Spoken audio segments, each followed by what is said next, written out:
You are welcome and thank you so much. My name is Daniel Sadaka. Uh, Today, I could like to share with you that many people have been asking me what makes you do what you do. Today, I would like to share with you some information that drives me to do what I do today. Uh, it was the year 2001 where this is my personal testimony. Before you understand what I do, then you will need to know where am I coming from. It was 2001 where this time I was 17 years of age. This is what happened. And I come from a family of six people. Um, I and my brothers and my sisters, we are six. And we come from a very poor family. Uh, the only way we could make money was to sell alcohol and and a sell bank, which is marijuana and all kind of this kind of drugs. So it was very hardly for us to eat. It forced the whole family to work, and most of this work was to sell alcohol. And in my own country, Kenya, it is forbidden to sell alcohol and to sell marijuana. So if they catch you, the government, the police catch you with marijuana, you'll be in jail for at least 7 years.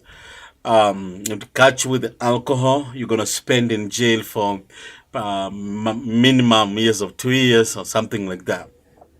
So we sell alcohol. We run up and down to bring food, but at the same time, we are going to school and selling alcohol.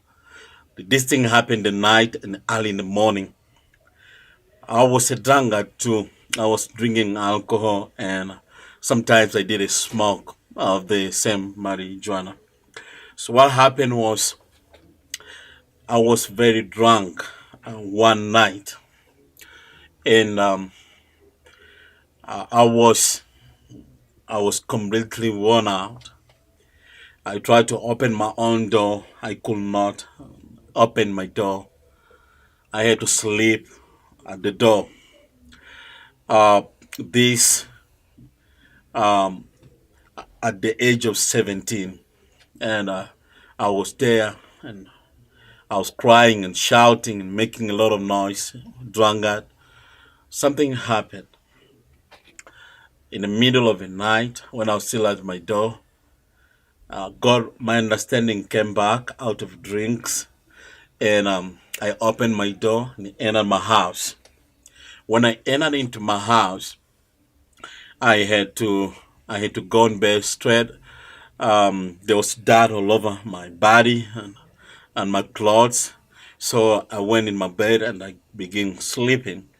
But I slept for about 36 hours without waking up. And something happened strange.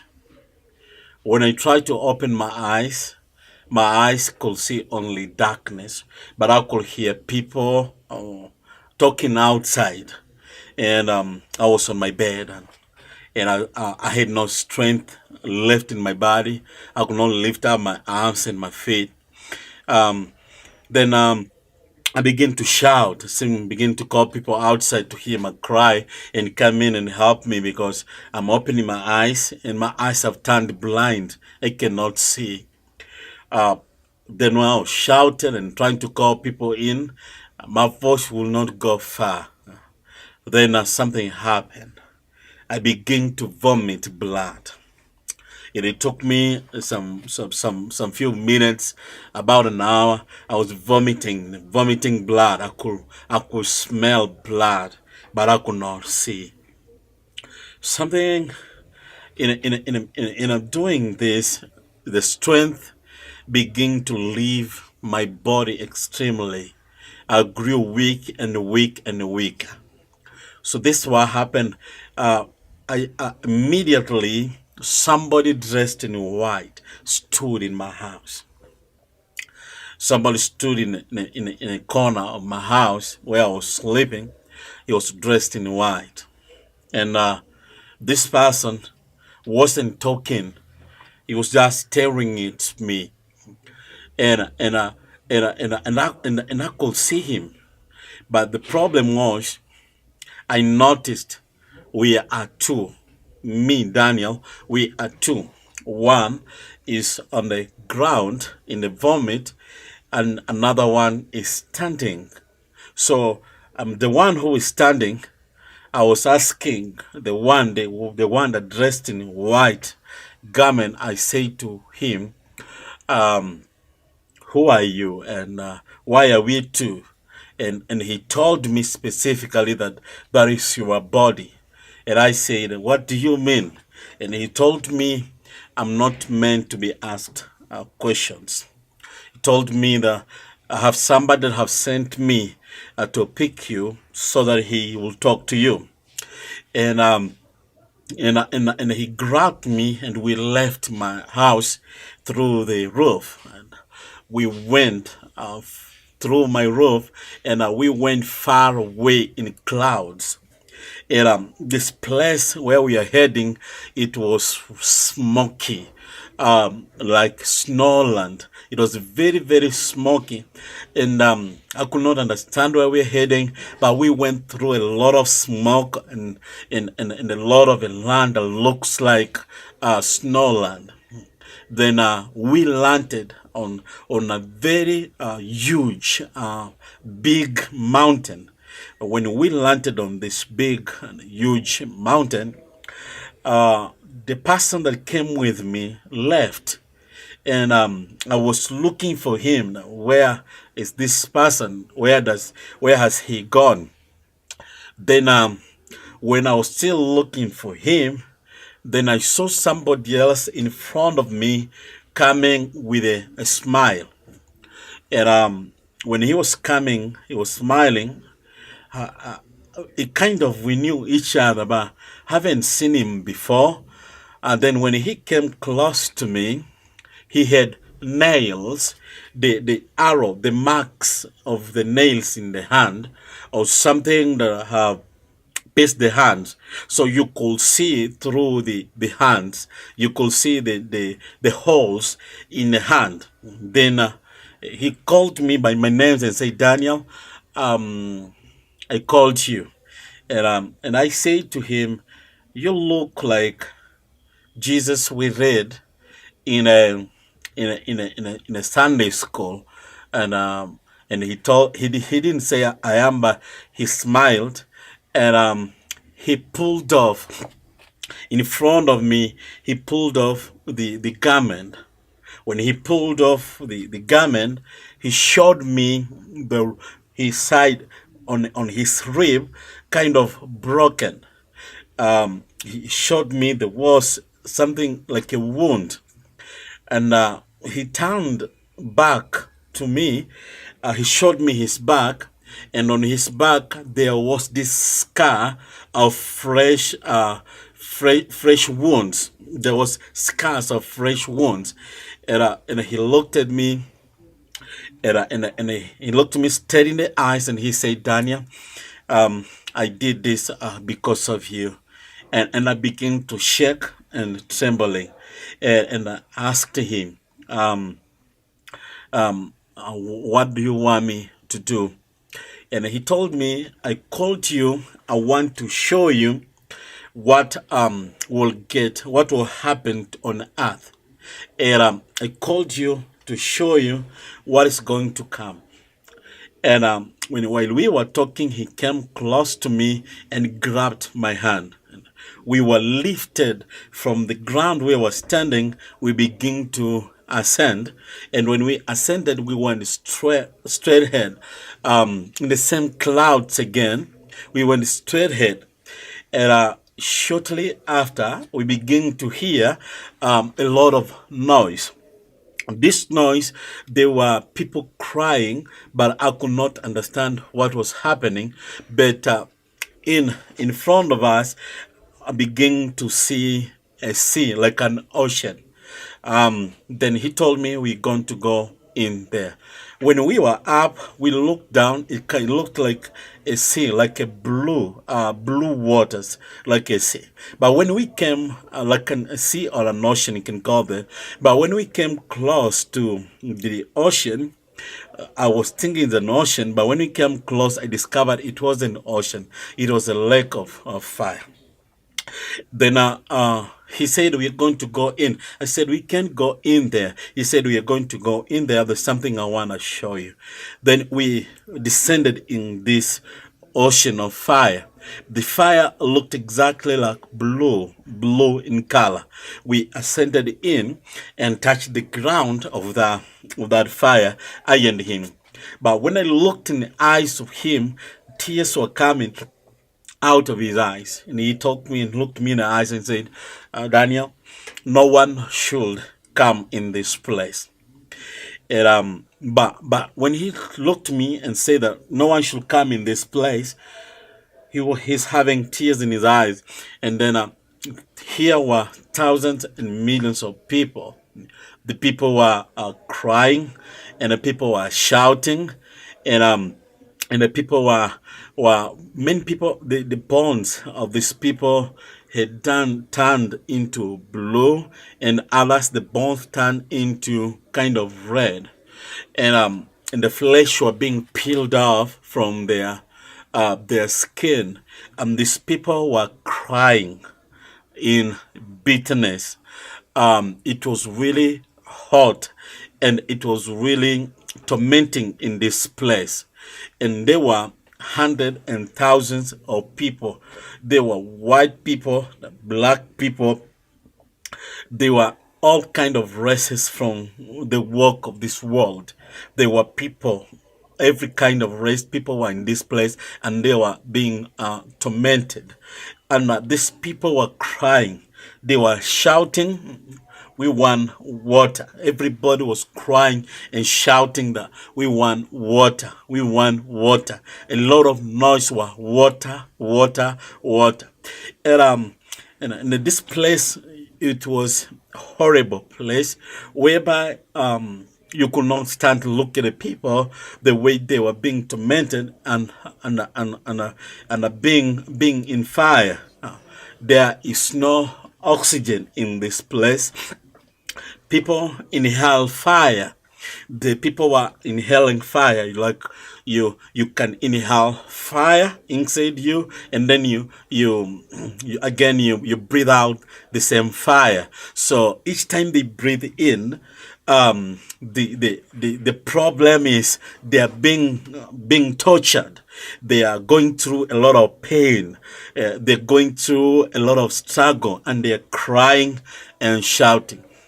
And Jesus said, told me and said, he said to me, Daniel, if anybody that comes in this place, they come in with the physical body. They come in this place with their physical body, and people were really being tormented. And I said, Jesus, if you say that no one should come in this place, what happened to these people? And Jesus told me, they come in here willingly. They come in here, they choose the path to come in this place. But he said, he told me that I paid the price. No one should be in this place. Jesus grabbed me. He grabbed me again. He held my hand, and we left that place where people were being tormented. We left that place. We ascended again, and we rested up again on another mountain, which was again big, tall, and very big mountain. We landed again on that mountain. When we landed on this mountain, there was a gap between that mountain and where he called the city. He told me that the city is on the other side. When he said that the city is on the other side, I asked him, like kind of, I was asking him, well, what can we go in the city? And he looked me in the eyes and said, you cannot come in that city. And I said to him, why? When we were trying to talk, there was a gap, like a cliff in between us and that city. And this gap is very big that you cannot cross unless you have an instrument like a plane that can cross you. You cannot cross that place. But he said to me that I'm the only one that can cross you the other side. When we were still talking, they appeared rainbow. They appeared a rainbow with the seven colors. It was seven colors, and when the rainbow appeared like a wall. And when we looked on that side, I was looking and I was like amazed. The rainbow, the wall of kind of a rainbow, and there was a lot of noise on the other side. When I looked keenly in there, then I discovered the people were dressed in white and they were singing and dancing. They had palm trees, like leaves in their hands, and they were waving and they were dancing, and they were this like lightning and kind of huge light in these people. Then I was kind of happy, and I wanted to go the other side. Apart from what we have came from, that people were being tormented, and he told me, you cannot cross over. And I said, why? He said, when you came here, you did not came clean. He told me that you need to go back and wash your garments. And when your garments are being washed, you will come the other side. But he told me, if you don't go back, the only place you can go is the place where people were being crying and tormented in the fire. And I said, I can't go there. And he looked at me, and I said to him, when we were young, I was in a Catholic church when we were being raised, we were young, like age 5 to 10. We were being told the story of Elijah, and also we landed in a school. So I asked him, I said, I want to see Elijah. And he told me, where Elijah is, you cannot come. He is on assignment, and you cannot come where he is. And he told me, quickly, you need to come because I need to show you something really quickly, and you need to go back. And in the same place, he grabbed me again, and when he grabbed me, we went kind of ascended and went straight ahead again, and this time it was on the side of east. We went the east where we are standing, and then something happened. We landed somewhere again. When we landed in this place, there was kind of a rock, like a small mountain.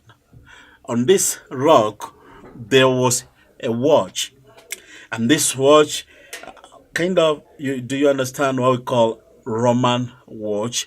Yeah. So there was a watch engraved in the rock. In the rock, there was a watch, and it was kind of moving. And he told me, look at the watch. And when I looked at the watch, and he told me, when you go back, tell them hell is real and heaven is real. Tell them I am coming back. And on this rock, the watch was showing it was 7 minutes to 12. Like it is changing after 7 minutes to 12. This is where he told me, look at the watch. When I looked at the watch, and it was showing remaining 7 minutes to 12. And I said, what do you mean by 7 minutes to 12? And he told me, after 7 minutes, I will be coming. I will be coming after 7 minutes. And I looked at him and said, 7 minutes is too short time that I would tell not anyone what you have told me. And he told me, it is in my Father's heart and my Father's mind. I even don't know what 7 minutes mean, but I want you to understand, after 7 minutes, I'll be coming back on the earth. And he told me, you go and tell them. Let them know that hell is real and heaven is real. And I am coming back. And he told me, tell them I am alive. And then when we are still looking at the watch, he told me quickly, you need to go back. And he grabbed me again and we begin to move. Now, this time when we came back with Jesus. We came back in my house with Yahusha. We came back with him, and this time we came through again the roof and stood in the middle of my house. And there were people in my house. There was my mother, my brothers, and the people were trying to wash my eyes and to wash my body. They were calling an ambulance, and they are calling people to help to pick me up and take me to the hospital, because now I'm not breathing. They cannot they cannot diagnose if I'm alive or dead. Then when we ascended, and Jesus told me immediately that you go back in that body. And I said, how? And he told me that you go back in quickly. And I was refusing to come in because the body looked very dirty, and it did not look a good smell. It was kind of, I did not want it to come in back in that body. It looked very rotten, like kind of bad smell, and nobody should enter in this kind of a body. And he told me, if you don't go in back, there's be trouble, because you're going to go in the other side where people are being tormented. And the kind of, when we are still talking, then my spirit again went back in the body, and I begin to cough and vomit again the blood, and my eyes opened. And when my eyes opened, then quickly I told my mom what I began to open my mouth to tell them what I saw. They brought me some food and hot water, and they put me in place. I began to tell them, don't take me to the hospital. And I began to share with them what I saw. And from that day, I've been preaching like crazy. Up to now, I've been preaching on streets. I've been preaching in villages.